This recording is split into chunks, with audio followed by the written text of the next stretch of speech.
Acá tenemos, en la clínica no neonatal, ¿no? Pediátrico. Lo primero que aparece en el cuadro clínico es el trismo.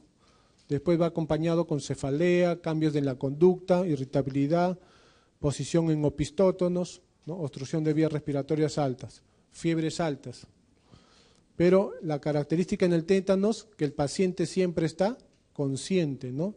Si es un niño grande, siempre va a estar consciente. El tratamiento, primero de la herida, tratamiento de la herida con inmunización pasiva, ¿no? Inmunoglobulinas. Antibiótico de elección, ya hemos dicho, metronidazol.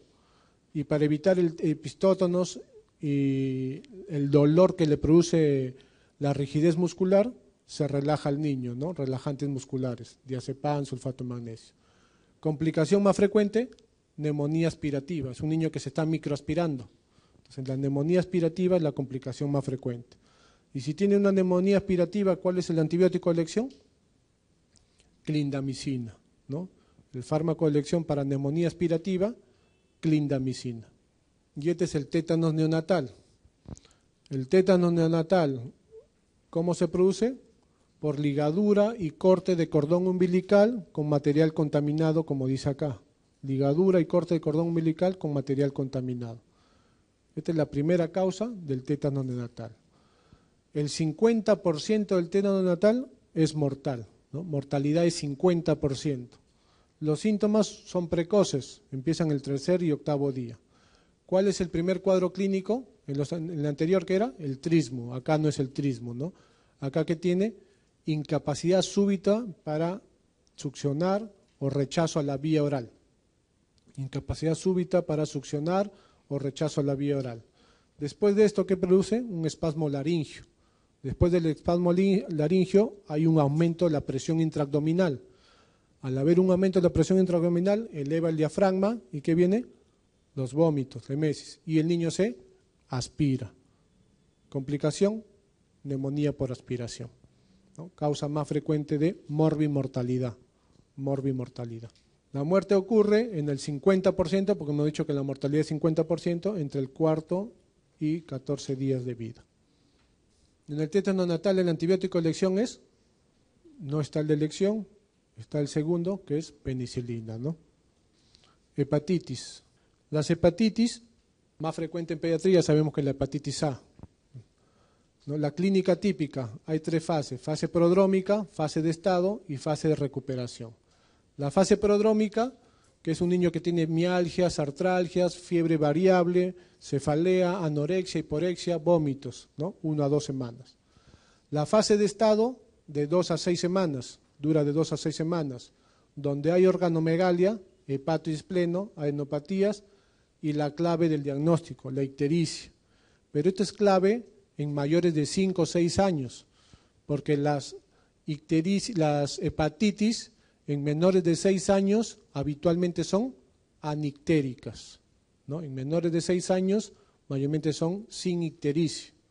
Por eso que esto de acá aplica para mayores de 6 años y sobre todo los niños mayores de 10 a 14 años, ¿no? Mayores de 6 años ya pueden tener, pero mayores de 10 a 14 ya todos tienen ictericia. Y la fase de recuperación, la duración es variable, ¿no? Mayormente son 4 semanas. El diagnóstico. Cuando llega un niño con sospecha de hepatitis, ya sabemos que le pedimos transaminasas, ¿no? Y las transaminasas salen más de 10 veces del valor normal, más de 10 veces. Bilirrubinas también tienen un aumento variable. El hemograma, ¿cómo se comporta? Lo clásico del hemograma, lo que caracteriza el hemograma es la presencia de linfocitos normales o linfocitos atípicos. Por eso que a toda hepatitis, cuando ingresa, se le pide su basal, que es su hemograma, transaminasas, bilirrubinas y el mayor predictor de la función hepática, ¿no? ¿Quién es el que mejor valora la función hepática? El TP, el tiempo protrombina, ¿no? Si el tiempo protrombina está alterado, ¿cuál sería el diagnóstico? Falla hepática o insuficiencia hepática. Por eso que en hepatitis solo existen 2 indicaciones de hospitalización. Uno es intolerancia oral o deshidratación, necesita una vía para hidratarse, y el otro es TP prolongado, ¿no? Las transaminasas me salen en 10.000, 15.000, 5.000, la transaminasa no es criterio de hospitalizar, El único criterio de laboratorio es tiempo predomina alargado. Un TP prolongado, ¿qué significa? Que el niño tiene riesgo de sangrado, ¿no? Falla hepática, insuficiencia hepática. ¿Qué le tendría que poner urgente? Vitamina K, ¿no? O fitomenadiona, ¿no? Una vez al día por 5 días, ¿no? Entonces, 2 criterios de hospitalización, ¿no? Hidratación y TP prolongado. Acá tenemos hepatitis viral A. El A es por ARN, enterovirus, precornavirus, ¿no? Da a cualquier edad. La transmisión ya sabemos que es fecal oral, es el más frecuente en pediatría y más frecuente se da ¿dónde? En guarderías o en la casa, ¿no? Familiares. En la patogenia hay 2 fases. La primera fase es cuando hay una gran replicación viral, aumentan los virus, ¿no? Gran replicación viral, pero no hay daño hepático. Y eliminan esta replicación viral, ¿por dónde lo eliminan? Por las heces. Y la segunda fase disminuye la replicación viral. Al disminuir, ¿qué aparece? Anticuerpos en sueros. Y recién hay daño hepático, por lo tanto recién aparece la clínica. Entonces acá está, ¿no? Hay una gran viremia, lo de amarillo, ¿no? ¿Cuánto dura la viremia? 4 semanas, ¿no? Gran replicación viral, viremia, 4 semanas. En ese mismo momento que está haciendo, expulsando por vía fecal el virus. También demora lo similar, 4 semanas. Disminuye todo eso y recién comienzan a elevarse las transaminasas. Recién se elevan las transaminasas. Las transaminasas se elevan en el segundo estadio, cuando baja la viremia, ¿no? Cuando baja la viremia. Acá unos datos que hemos dicho, ¿no? Niños menores de 6 años, el 70% de infecciones son asintomáticas o anictéricas, ¿no? ¿Cuál es el cuadro clínico típico en ellos? Fiebre leve e hiporexia, es lo más frecuente, fiebre leve e hiporexia. Entre 6 y 14 ya hay un porcentaje que se vuelve ictérico, pero mayores de 14, el 70% ya son ictéricos. El periodo de incubación, 2 a 6 semanas. El virus en heces, 2 a 3 o hasta 4 semanas, ¿no? O hasta 4 semanas. Duración de la enfermedad, 4 semanas. Curso habitual de la enfermedad, autolimitada, ¿no? El 99% se autolimita, solo el 1%, menos de 1%, va a falla hepática. Ahí está. El 99%, ¿no? Puede agarrar con recidiva, colestasis, pero al final 99% recuperación. Y menos del 1% hepatitis fulminante, ¿no? Aquel que tuvo TP prolongado, ¿no? TP prolongado. El diagnóstico, lo ideal, el gold estándar, son antígenos virales en S o reacción de cadena polimerasa en el ARN viral tomado en sangre. Este es el gold estándar. Pero no se hace, ¿no? Por costo, economía. ¿Por qué? Porque las inmunoglobulinas M y G tienen alta sensibilidad y especificidad, por eso que no se requiere exámenes que cuesten más, ¿no? Entonces, tenemos la inmunoglobulina M, que ya saben que es para la fase aguda, ¿no? Pregunta de examen, ¿en cuánto tiempo desaparece la inmunoglobulina M después de la infección? De 3 a 6 meses, ¿no? Desaparece en 3 a 6 meses después de haber tenido la hepatitis clínica, ¿no? La consulta, 3 a 6 meses. Y la inmunoglobulina G también se detecta en fase aguda, pero mayormente sirve para convalecencia, ¿no? O tiempo pasado. Si un niño de 8 meses, ¿no? Un niño menor de 1 año, ejemplo 8 meses, en la casa todos están con hepatitis A, entonces tiene alta probabilidad de contagio el niño y todavía no lo tiene. ¿Qué se hace con el niño? Inmunoglobulina endovenosa, profilaxis, ¿no? Prevención, porque la vacuna en hepatitis A recién está indicado a partir de los 12 meses para adelante, por los anticuerpos de la madre, ¿ya? Entonces, si el niño menor de 1 año tiene alto poder de contagiosidad por la familia, él va a contraer, entonces lo único que nos queda es ponerle al niño una monodosis de inmunoglobulina. Si el niño tiene acá es mayor igual de 1 año, ahí sí está recomendado, en el mismo ejemplo que hemos dicho, se pone las 2 cosas, vacuna e inmunoglobulina, las 2 cosas. Lo único que cuando se pone vacuna e inmunoglobulina tienen que ser bien equidistantes, bien separados, ¿no? En la zona anatómica. Hepatitis B. ¿no? Hepatitis B es ADN, hepagnavirus, ¿no? Distribución mundial, y hay transmisión parenteral, sexual, vertical. ¿Cuál es la más frecuente? ¿Cuál es la transmisión más frecuente? ¿Cuál es? Pediatría, ¿no? Pregunta hace años, ¿no? Hepatitis B en pediatría, ¿forma más frecuente de transmisión? Vertical o materno-fetal, ¿no? Vertical o materno-fetal. La hepatitis B clínica, su cuadro clínico, el periodo es más lento, más largo, periodo de incubación de 7 a 160 días, ¿no? Los cuadros clínicos son más lentos, afecta a todas edades, dependiendo de la afectación hepática, que mayormente es moderada. Acá sí puede haber casos crónicos, que no se ve mayormente en hepatitis A, y mayores porcentajes de manifestaciones extrahepáticas. ¿Cómo se hace el diagnóstico? ¿Cómo se hace el diagnóstico? Igual, ¿no? Esta es la célula de la hepatitis B. ¿El gol estándar cuál sería? Lo de acá al centro, ¿no? El ADN, detección de ADN polimerasa o ADN viral por hibridación o reacción de cadena polimerasa, es decir, esto de acá. Pero no se hace, por lo mismo. No lo hacen en el Perú, se manda al extranjero, solo en 2 lugares lo hacen, mayor economía, ¿no? Mayor tiempo, mayor espera, por eso que no se hace, ¿no? ¿Qué se hace? Cuando ven la célula, se toma, entre comillas, lo más fácil, ¿no? De afuera hacia adentro, ¿no? ¿Qué es lo que está más afuera de la célula? Lo verde, ¿no? ¿Qué es eso? El antígeno superficie o australiano, ¿no? Como decía el examen que ha habido, ¿no? ¿Cuál es el primer examen para una hepatitis B?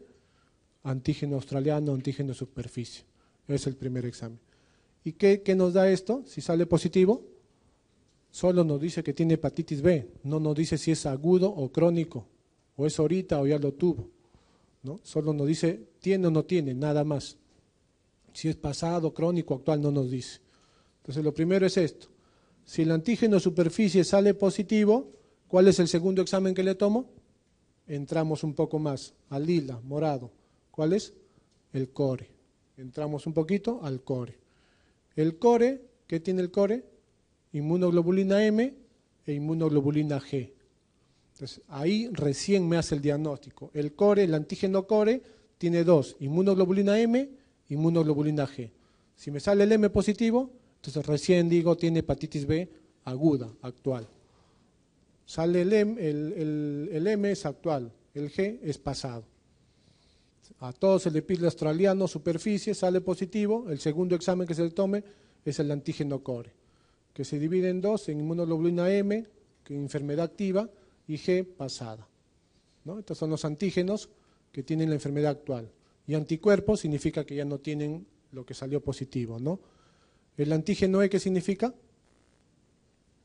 El antígeno E indica el periodo de infectividad o replicación viral, ¿no? Acá está. Entonces el antígeno superficie solo indica infección. El core, la exposición, si es aguda o crónica o antigua, ¿no? Y el E indica alto grado de replicación o alto grado de infectividad, ¿no? Por ejemplo, una madre está gestando, no se tomó exámenes y justo llega para el momento del parto, ¿no? Se le toma su HIV y se toma su hepatitis, sus antígenos para hepatitis, ¿no? Y si le sale el E positivo, ¿qué significa? Que tiene alta replicación, alto grado de infectividad. ¿A quién? Al niño que va a nacer, ¿no? Nace el niño, ¿qué tenemos que hacer con el niño inmediatamente nace? 2 cosas, ¿no? Vacuna e inmunoglobulina, ¿no? Apenas nace, vacuna e inmunoglobulina, porque tiene alto grado de infectividad por la madre. Entonces esa es la conducta que sigue la hepatitis B. La hepatitis B aguda, el 90% va a curación, el 1%, igual porcentaje en la hepatitis A, va a hepatitis fulminante, pero el 9%, el antígeno superficie, cuando el antígeno superficie sale por más de 6 meses positivo, ya es crónico, ya no es agudo. Si tengo un antígeno superficie mayor de 6 meses positivo, es una hepatitis B crónica. Y al ser más de 6 meses crónica, el 50% de ellos curan. Un porcentaje portador. El problema está acá, ¿no? Hepatitis crónica persistente que hacen manifestaciones extrahepáticas, por ejemplo, una glomerulonefritis. Y el otro el más peligroso, crónica activa, ¿no? Que va a un carcinoma o cirrosis. Esto es menos del 9%. El tratamiento, lo más importante en la hepatitis B en pediatría es la profilaxis. Ustedes recordarán que cuando el niño nace, lo primero que se hace, que recibe son 2 vacunas, ¿no? BCG y hepatitis B, ¿no? En este caso, todo niño que nace, tenga o no tenga exposición, a todos se le coloca en forma universal su vacuna, apenas nace. ¿Cuál es la única condición? Que pese más de 2 kilos, ¿no? La única condición a todo niño que nace para que se aplique la hepatitis B es que pese más de 2 kilos. Pero si este niño es hijo de madre con hepatitis B, ya hemos dicho que se tiene que aplicar vacuna más inmunoglobulina y ya no interesa el peso. Así nazca con 1.500, 1.800, 2.000, más o menos 2.000, ya no interesa el peso. ¿Ya? Hijo de madre con hepatitis B no interesa el peso, se ponen las 2 cosas, inmunoglobulina y la vacuna.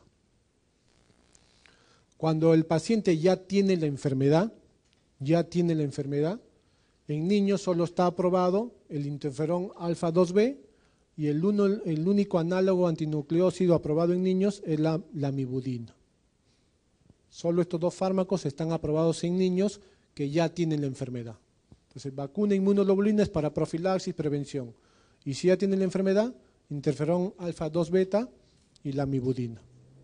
Un niño de 5 años presenta astenia, fiebre, náuseas, vómitos, dolor abdominal, luego aparece ictericia y coluria. Usted está frente a un caso de, ¿qué sería? Claro, lo más lógico, ¿no? Hepatitis viral A, porque la B es al inicio, carotinemia es por ingesta de carotenos, ¿no? Algunos frutas, zanahorias, ¿no?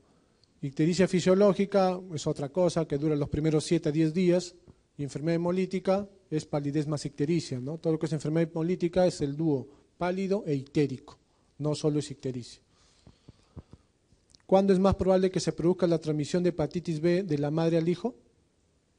Es una zoonosis causada por un virus que pueden ser por animales domésticos y salvajes, ¿no? A los salvajes, ¿a quiénes le dicen?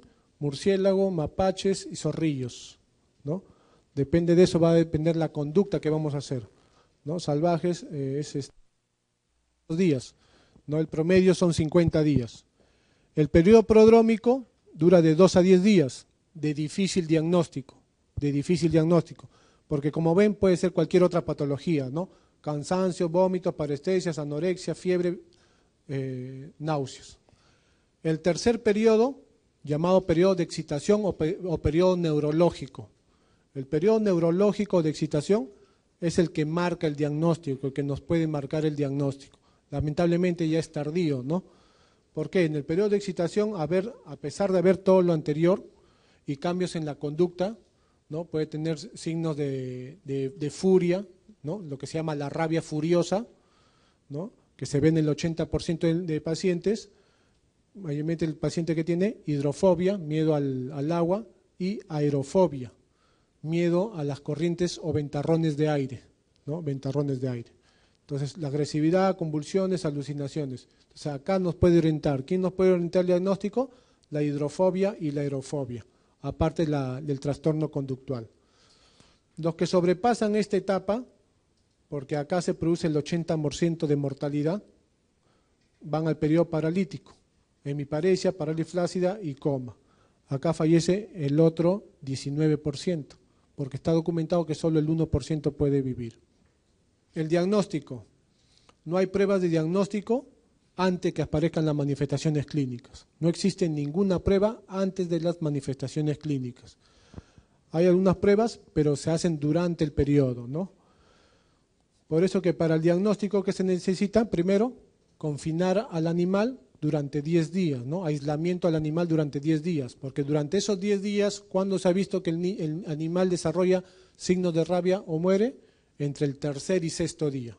Entre el tercer y sexto día, el animal desarrolla signos o síntomas de rabia o muere. Por eso que le dieron un plazo de 4 días más. Por eso universalmente, ¿cuánto se aísla el animal? 10 días. 10 días. pero entre el día 3 y 6 es donde desarrolla signos y síntomas. Una vez que el animal desarrolla signos y síntomas, ¿qué se tiene que hacer? Sacrificar al animal y someterlo a análisis, ¿no? Pruebas de inmunofluorescencia directa, ¿no? Que puede ser de saliva, de nuca o de cerebro, ¿no? Saliva, nuca o de cerebro. O pruebas biológicas, ¿no? PCR. El que más se usa es la prueba de inmunofluorescencia directa. El tratamiento, una vez el niño mordido, ¿qué tiene que hacer? De inmediato lavar, ¿no? Lavado profuso, ¿no? Se recomienda con agua y jabón. Si tiene un viricida, el mejor viricida es el yodopovidona, ¿no? Yodopovidona es el mejor viricida, ¿no? Y lavar en forma enérgica durante 15 a 20 minutos. Si es un animal conocido, de barrio, vacunado, lo único que se recomienda, aparte del lavado, es dar antibiótico, ¿no? Por las sobreinfecciones bacterianas que puede tener. ¿Cuál es el antibiótico de elección? Amoxicilina más ácido clavulánico o ciprofloxacino. ¿Cuál es el más usado? El clavulánico. Entonces hay que tener acá la norma técnica, exposiciones leves y graves. ¿A qué se llama exposición grave? Primero, que sea un animal silvestre, ¿no? Segundo, que la mordida sea en cara, cuello o extremidades superiores. Y tercero, la magnitud de la mordida, ¿no? De la lesión, ¿no? La magnitud de la mordida, ¿no? ¿A quién es grave también? ¿Dónde es la mordida? En los pulpejos de los dedos, manos, cabeza y cara, ¿no? Y el tipo de animal. Entonces, si es una exposición leve, significa por animal conocido, sin síntomas de rabia, y cuya lesión no sea en lugares graves, ¿no? Cabeza, cara, cuello, pulpejo, mano, ¿no? ¿Qué se hace en ellos? Control del animal por 10 días, y no se da ningún tratamiento, salvo que el animal durante esos 10 días desarrolle signos y síntomas de rabia. ¿Qué se hace? Vacuna, ¿no? Se aplica la vacuna. Si desarrolla síntomas o muere. Igual. Contacto con saliva, ningún control, ningún tratamiento, si es que no hay lesión en piel. Exposición grave es lo que les dije, ¿no? Si las lesiones son en pulpejo de manos, cara, cuello, ¿no? Ahí sí se inicia vacunas.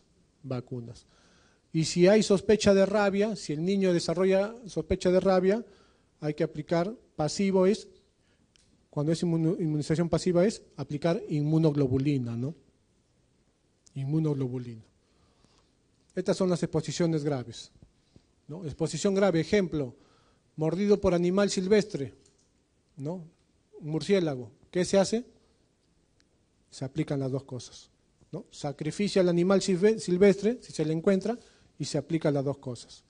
En las vacunas hay dos tipos de vacunas, esquema reducida y esquema clásico. ¿Qué se aplican todo en general? El esquema reducido, se aplica a todos. Salvo que el paciente va a recibir inmunoglobulina, si es que va a recibir inmunoglobulina, no se da esquema reducido. ¿Qué se da?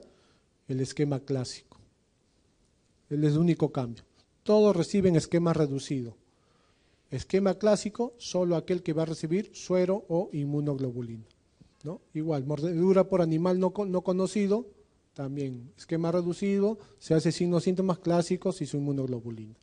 Estas son las vacunas que existen, ¿no? Vacunas de virus inactivado y vacunas de cultivo celular. Este es mucho mejor. ¿Cuál es la que disponemos nosotros? La virus inactivado, ¿no? La que se pone en región periumbilical, ¿no? Periumbilical. Hay el esquema reducido, que son 7 dosis, y el esquema clásico, 14 días, ¿no? 14 dosis. ¿Esquema clásico en quiénes? En los que reciben inmunoglobulina. Esquema reducido para todos los que tienen. Y la inmunoglobulina. ¿A quién se aplica inmunoglobulina? Ya hemos dicho, al que recibió vacuna clásica, hay que darle inmunoglobulina. La inmunoglobulina hay dos presentaciones, la humana y la equina. ¿Dónde se administra la inmunoglobulina? En toda mordida que ha tenido el paciente, ¿no? En todas las mordidas. Alrededor de cada mordida se pone, ¿no? Si tiene 10 mordidas, en las 10. Entonces, si nos vemos que nos va a faltar la dosis, ¿hasta cuánto se puede diluir? Hasta 3 veces más se puede diluir la inmunoglobulina que tenemos, lo podemos diluir hasta 3 veces más. ¿Cuál es el objetivo? Administrar a toda lesión, alrededor de toda mordida. Ese es el objetivo. Infiltrar todas las heridas, utilizar solución salina para diluir hasta 3 veces y permitir la filtración minuciosa de todas las heridas. Y siempre toda inmunoglobulina se aplica lejos de la vacuna, porque una inactiva a la otra, ¿no? El periodo de incubación después de la exposición a un animal infectado por el virus de la rabia es variable. ¿Cuál de los siguientes factores se asocia con un periodo de incubación más breve? ¿Cuál sería lo lógico? A, B, C, D, E. La C, ¿no? La C, mordedura en cara. Llega un niño a emergencia mordido en la pierna por perro del vecindario. Además de iniciar la captura y observación del animal, ¿qué debe hacer? Así es, muy bien. La E, ¿no? Y vacunas. Hay inmunización pasiva e inmunización activa, ¿no? La inmunización pasiva, como dice ahí, protección se consigue mediante anticuerpos sintetizados por otro individuo inmune, ¿no? La inmunización pasiva hay 2 tipos, de forma natural, que es paso trasplacentario de inmunoglobulinas. Por lo tanto, ¿cuál es la única inmunoglobulina que tiene paso trasplacentario? La inmunoglobulina G, ¿no? La inmunoglobulina G es la única inmunidad pasiva o de forma natural que persiste entre los 4 y 6 meses después de nacido el niño. Y de forma artificial, administración de antitoxinas e inmunoglobulinas, que vamos a verlo después. Ahí está, la antitoxina y la inmunoglobulina. Los dos son anticuerpos. ¿Cuál es la diferencia? La procedencia, ¿no? La antitoxina procede de suero de animales y la inmunoglobulina de anticuerpos humanos. Las antitoxinas más conocidas, ¿contra qué? ¿Cuál serían? Difteria y tétanos, ¿no? Contra las toxoides de difteria y tétanos, antitoxina. Y la inmunoglobulina característica contra la hepatitis B, contra la hepatitis B. Ahí está la inmunoglobulina G, es la única que atraviesa la placenta y puede durar en la circulación del niño hasta el 6º mes, donde ya decae, ¿no? Y la inmunización activa. La inmunización activa igual, de forma natural, que es después de una infección. Es decir, por ejemplo, tuve coqueluche y desarrollo mi inmunidad activa. Y de forma artificial, tras la vacunación. Entonces acá están las 2 definiciones de vacuna, ¿no? El primer párrafo es vacuna, definición de la OMS, y el segundo párrafo es de la definición de la guía, de la norma técnica del MINSA, ¿no? Que fue cambiado hace 2 años. ¿No? Es un preparado similar, preparado de antígenos procedente de microorganismos patógenos, que pueden ser muertos o vivos. De estos muertos y vivos, ¿no? ¿Cuál necesita más dosis para proteger contra la enfermedad? Los muertos, ¿no? De las cepas muertas nosotros necesitamos más dosis para protegernos con la enfermedad. De los vivos necesitamos menos dosis para protegernos con la enfermedad. Entonces, de los muertos más dosis, de los vivos menos dosis. De los dos, ¿cuál tiene más reacciones adversas? Los vivos, ¿no? Los vivos tienen, por ejemplo, la polio oral de virus vivos atenuados, ¿no? Cuyo fin es la creación de anticuerpos para evitar que tengamos la enfermedad, ¿no? O la otra definición de vacuna es la suspensión de microorganismos vivos, que pueden ser bacterias o virus, inactivados o muertos. Fracciones de los mismos o partículas proteicas que al ser administrados inducen al receptor una respuesta inmune que previene una enfermedad determinada, ¿no? Esto lo pusieron para que la sociedad se sienta más tranquila, ¿no? Si leen más lo de arriba suena más patológico, ¿no? Lo de acá suena más tranquilo. Toxoides, toxinas de origen bacteriano que ha sido modificado para sustraer la capacidad patogénica, ¿no? Los toxoides, difteria, tétano, ¿no? Ahí tenemos BCG, ¿de dónde proviene? Virus vivos atenuados, intradérmico. Hepatitis viral B, virus recombinantes. Toxoides, los únicos toxoides, difteria y tétanos, ¿no? Toxoide difterico, toxoide tetánico. Tosferina, bacteria inactivada. En la tosferina, como vamos a ver, hay 2 tipos. La que actualmente se aplica es la inactivada. Hemófilos influenza, polisacárido conjugado. Polio, hay 2 tipos de polio, ¿no? La polio oral, que es virus vivo atenuado, y la intramuscular o SAL, virus muertos inactivados. Esto es lo mismo, ¿no? Otra manera de aprenderlo, ¿no? Toxoides, difteria y tétanos. fragmentos celulares, antígenos de superficie, hepatitis B. Vacunas conjugadas, hemófilos influenza. Muertos, vivos, polio, rabia, gripe, hepatitis. Este es el esquema desde hace 2 años. A ver, nace el niño y se coloca 2 vacunas, ¿no? BCG y hepatitis B, ¿no? Apenas nace el niño sano, ¿no? ¿Cuál es la única condición para aplicar BCG? El peso mayor de 2.500 y en hepatitis B, peso mayor de 2.000, ¿no? La única condición, estamos hablando de niño sano, madre sana. Niño sano, madre sana. Entonces, BCG, peso mayor de 2.500. Hepatitis B, peso mayor de 2 kilos, 2.000. Entonces, recién nace. A los 2 meses recibe la pentavalente, ¿no? La pentavalente, difteria, tétanos, pertusis, hepatitis B, y la última que ingresó ahí es hemófilos influenza tipo B, ¿no? Hay una pregunta de años anteriores, ¿cuál es la última que ingresó en la pentavalente? Hemófilos influenza tipo B, ¿no? Tipo B, la pentavalente. Junto con la pentavalente a los 2 meses, la primera dosis de polio oral. Antiguamente, ¿qué decía acá? Perdón, polio parenteral, ¿no? Antiguamente decía polio oral, ¿no? Ahora es, en los últimos 2 años, polio parenteral, intramuscular, ¿no? Intramuscular. La primera dosis contra rotavirus y la primera contra neumococo. De ahí pasan 2 meses y al 4.º mes lo mismo, pentavalente, segunda dosis de polio parenteral, segunda contra rotavirus y segunda contra neumococo. Lo mismo de lo anterior. Al 6.º mes, tercera dosis de pentavalente y acá le cambian de nuevo, polio oral, ¿no? Regresan a la polio oral. La polio oral. O sea, solo cambiaron estos 2 el Ministerio de Salud, ¿no? Ya no se coloca rotavirus. Rotavirus solo se coloca antes de los 6 meses. Rotavirus está contraindicado a partir de los 6 meses para adelante, contraindicado. A partir de los 7 meses, la primera dosis de influenza y la segunda dosis tiene que pasar 1 mes. Segunda dosis tiene que pasar 1 mes. ¿Contra qué cubre la influenza? Contra 2 cepas del AH1N1, AH3N2 y una cepa del B, influenza B, ¿no? En los últimos, ustedes saben que la vacuna de influenza todos los años va cambiando, pero en los últimos 2 años han sido lo mismo, ¿no?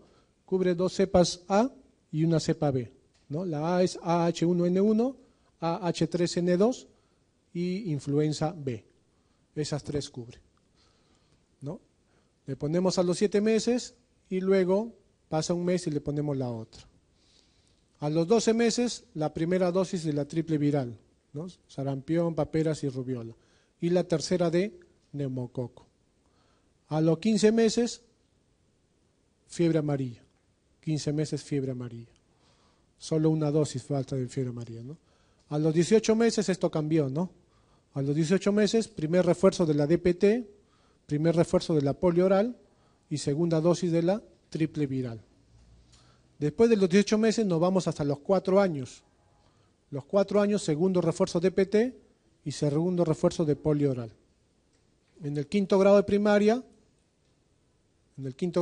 ¿cuál es la vacuna que se coloca en el 5º grado de primaria? Papiloma, ¿no? Papiloma. Y si no va al colegio, a los 10 años de edad. Virus papiloma humano, ¿no? Contra cáncer de cuello uterino, pregunta del examen que recién ha pasado, ¿no?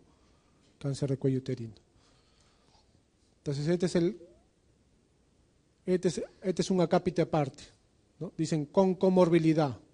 Entre 2 y 4 años se puede aplicar dosis extras de influenza y neumococo, pero a pacientes que tienen comorbilidad. ¿Cuáles son esas comorbilidades? Cardiopatía, obesidad, asma, desnutrido severo y displasia broncopulmonar, ¿no? Obesidad, asma, cardiópatas, desnutrido severo, ¿no? Esas son las comorbilidades. En ellos se recomienda otras dosis de influenza y neumococo. A ver, BCG, ya hablamos de BCG primero. BCG es, ya hemos dicho, ¿no? Paciente normal pasa los 2,5 kilos y se vacuna. ¿ya? Si no gana su peso, se vacuna al mes de edad, al mes, independientemente del peso. BCG. La vacuna BCG, ¿contra qué cubre? Contra las formas más graves de tuberculosis, que son dos, ¿no? Meningoencefalitis y miliar, contra esa forma. ¿Hasta qué edad pueden ponerse BCG? Hasta los 4 años, 11 meses, 29 días. ¿No? Después hay un gráfico por ahí, que casi todas se colocan hasta esa edad, excepto rotavirus, ¿no? 6º mes. Entonces, un paciente BCG, si el paciente no tiene BCG hasta el año de edad, se puede vacunar sin ningún problema, hasta el año de edad. Pero cuando tiene 1 año, hasta antes de los 5 años, ¿qué se tiene que hacer? Se hace su screening, PPD, esputo, radiografía. Si todo sale negativo, lo vacuno sin ningún problema. Pero si ese niño, ejemplo, un niño de 2 años, todo está negativo, pero tiene contacto TB, ¿no? Un tío, un familiar, tiene contacto TB, ¿qué tengo que hacer con ese niño? Lo que antes llamaban quimioprofilaxis, que ahora se llama TPI, terapia preventiva isoniazida, ¿no? Las normas técnicas que han cambiado es de tuberculosis, de vacunas en los últimos 2 años y de sífilis congénita. ¿Ya? Entonces, antes decían quimioprofilaxis, ahora dicen TPI, terapia preventiva isoniazida. Entonces, ese niño de 2 años, por el hecho de tener contacto TB, le damos TPI, terapia preventiva isoniazida, 10 miligramos por kilo, porque antiguamente era 5 miligramos, actualmente son 10 miligramos por kilo, por 6 meses, termina el 6º mes y no ha cumplido los 5 años, su vacuna, ¿no? Eso es para todo lo que es BCG. Otro ejemplo sería de BCG, sería madre con tuberculosis y el niño va a nacer, ¿no? ¿Qué tengo que descartar? Tuberculosis congénita. Y la tuberculosis congénita se descarta de la placenta o del cordón umbilical, ¿no? Si me sale negativo, lógicamente si sale positivo, tratamiento completo para el niño. Pero si sale negativo, ¿qué le damos al neonato recién nacido? TPI, ¿no? TPI. ¿Cuánto tiempo a ese neonato recién nacido de TPI? 3 meses, no es 6 meses como el anterior ejemplo. Al neonatal son 3 meses, por el contacto que hubo con la madre, ¿no? 3 meses. Y después del 3er mes, ¿qué hacemos? PPD al niño. Si el PPD salió negativo, vacuna. Si el PPD sale positivo, después de 3 meses, sale positivo, hay 2 caminos. Uno es hacerle todo el screening para ver si tiene tuberculosis. Todo el screening. Si sale algo tuberculosis, radiografía patológica, esputo positivo, tratamiento. Pero si todo sale negativo, por solo ese PPD positivo, después de 3 meses, le completo los otros 3 meses. ¿No? Los otros 3 meses. Hepatitis B, apenas nace, se coloca la vacuna siempre y cuando pese más de 2 kilos. Pero ya saben, si la madre tiene hepatitis B, no interesa el peso. ¿Qué le coloco? Las 2 cosas. Inmunoglobulina más la vacuna. La polio, ¿no? ¿Por qué cambió esto de acá? No sé si recordarán, pero hubo unos casos legales de 7, 8 niños que le pusieron la polio oral, y hicieron poliomielitis paralítica, ¿no? Y le ganaron el juicio al Estado y recibieron su factor económico, ¿no? Y esos casos, ¿cuáles fueron? Justamente antes de recibir antes del 6º mes, antes de recibir la 3ª dosis, porque antes era polioral, ¿no?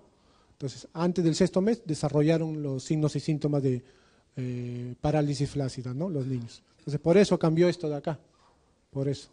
En otros países todo es parenteral, ¿no? Entonces, la polio, ¿contra qué protege? Contra los 3 tipos de serotipos, 1, 2 y 3. ¿Cuál es el más frecuente en el Perú? Dijimos, el tipo 1, es el más frecuente en el Perú. ¿Ya? La polio oral, ¿el problema cuál es? Efecto adverso de polio oral, poliomielitis paralíticas asociada a la vacuna. Polio parenteral no ha demostrado esta lesión, ¿no? La indicación 2 a 4, 6 meses y refuerzos 18 y 4. Otro de polio oral, lo que dijimos, ¿no? Si el niño es inmunosuprimido, no puede recibir polio oral. Y si el niño convive con un inmunosuprimido, tampoco, porque elimina por las heces por un año y lo contamina al que está viviendo en casa. Entonces, parenteral es para estos casos, ¿no? Y bueno, y como anécdota, creo que el gobierno, ¿cuántas polios orales hay? 1, 2, 3, ¿no? En total, ¿cuántas polios recibimos? 5, ¿no? Como anécdota, el gobierno se quiere gastar las polios orales, ¿no? Porque normalmente, ¿cuánto se recibe? 4 dosis. Pero creo que le sobró mucha polio oral y pusieron una de más, creo. Entonces, el único país donde recibe 5 dosis de polio, ¿no? Las parenterales y 3 orales.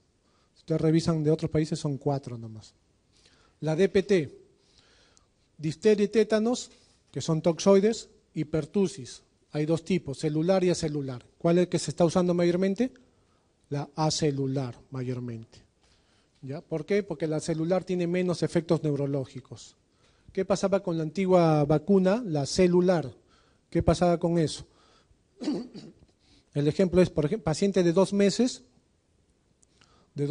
se vacuna y durante esos 7 días postvacunal tienen anafilaxia o fiebre mayor de 40, convulsiones, encefalopatías, esto de acá, ¿no? Anafilaxias, encefalopatías, convulsiones, llantos, colapso, fiebre. ¿Quién tiene la culpa?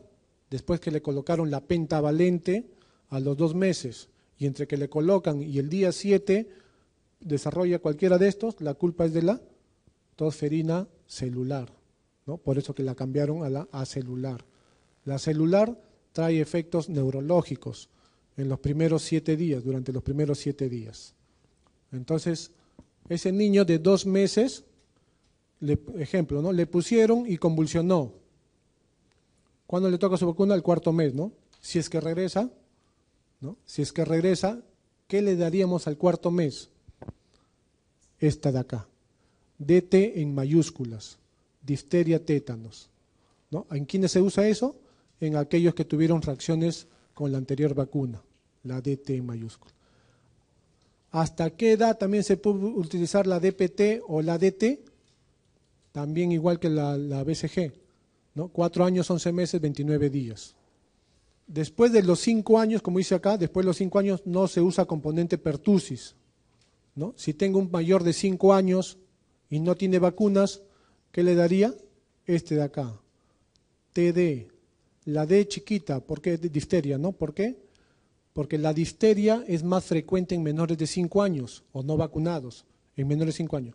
Y a partir de los 5 años para arriba está contraindicado la pertusis y se da menos contenido de toxoide diftérico, por eso que le ponen D minúscula, porque tiene menos contenido de toxoide diftérico. Entonces la TD se usa para mayores de 5 años, adultos, lo que sea, ¿no? Mayores. La triple viral. La triple viral, ¿quién es la que protege mejor de las 3? Rubiola, 98%. Sarampión y parotiditis, un poco menos, 95%. Los efectos adversos son pocos, fiebre y exantema, ¿no? Bien atenuados, mayormente después del 5.º día. Hay 3 vacunas que están hechas en base a embrión de pollo o del huevo y literalmente por la ovoalbúmina. El que tiene la culpa es la ovoalbúmina, de que algunos pacientes hagan alergia, ¿no? Algunas vacunas, ¿no? Acá dice la alergia de huevo ha dejado de ser una contraindicación absoluta en trazas. ¿Ya? Hay 3 vacunas que tienen la ovoalbúmina, ¿no? Embrión de pollo, alergia de huevo, que es la fiebre amarilla, influenza y triple viral. Pregunta de hace 2 o 3 años, ¿no? Entonces, se ha visto que de las tres, ¿quién es la que tiene menos contenido de albúmina? Tiene menos de 1 nanogramos de trazas de albúmina, es esta, la triple viral. Por eso que no existe, tiene menos de 1 nanogramo, por eso que no hay ninguna contraindicación. O sea, si el paciente es alérgico al huevo, al pollo, no hay ningún problema, se coloca. ¿Quién le sigue? Influenza, tiene entre 1 y 2 nanogramos. ¿Cuál es el problema? Fiebre amarilla. Fiebre amarilla sí tiene altos grados de ovoalbúmina, entonces en ellos sí se tiene que hacer una prueba de alergenicidad para ver si recibe o no. La única que tiene contraindicaciones relativas es fiebre amarilla porque tiene grandes cantidades de ovoalbúmina.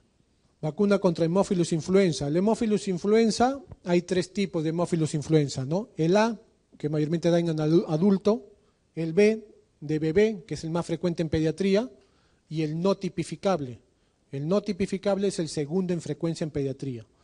Entonces, el B es el más frecuente en pediatría y es el que da las enfermedades más invasivas. Por ejemplo, neumonía, meningitis y epiglotitis. Neumonía, meningitis y epiglotitis. En cambio, la no tipificable que da, otitis media aguda. Otitis media aguda. Entonces, si le hemos aplicado vacuna de Haemophilus influenza y el niño convulsiona, ¿quién tiene la culpa?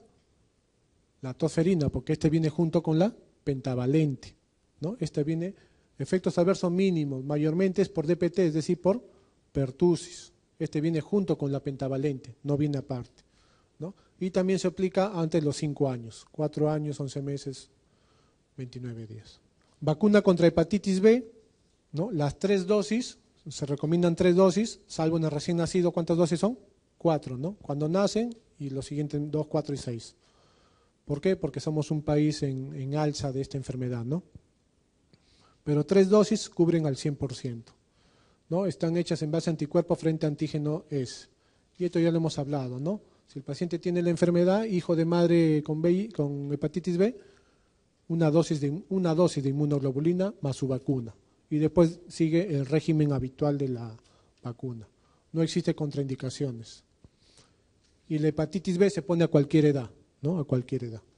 Y contra el papiloma humano, ¿no? Es una vacuna recombinante de virus inactivados, que tiene varios genotipos oncogénicos y su principal efecto es evitar el cáncer de cuello uterino. Son 3 dosis.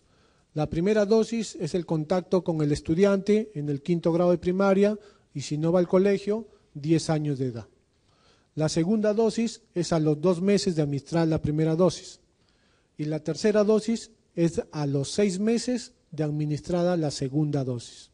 Los retrasos, acá está lo que dijimos, ¿no?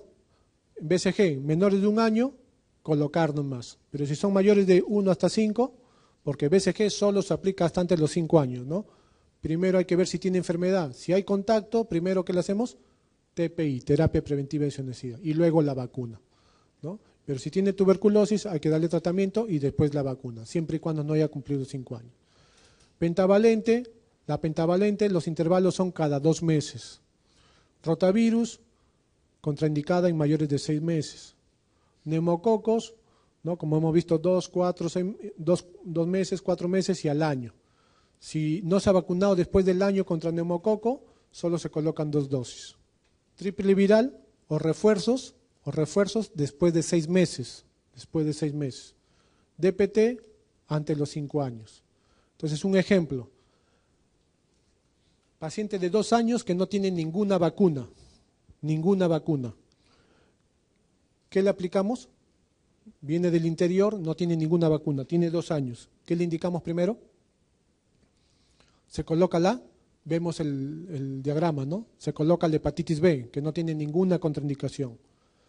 ¿Cuál es la otra? BCG, ¿se coloca o no? No, primero le hacemos todo su estudio. Si todo está negativo, no hay contacto, se colocan las 2 juntas, ¿no? Hepatitis B y tiene 2 años exacto, no tiene nada, todos sus exámenes normales. Entonces le hemos colocado BCG y hepatitis B. ¿Cuándo lo citamos? Tiene 2 años. Así es, a los 2 años, 2 meses. O sea, cualquier edad aplica hasta los 4 años, 11 meses, 29 días. Lo citamos, intervalo 2 meses. A los 2 años, 2 meses. ¿Qué se coloca?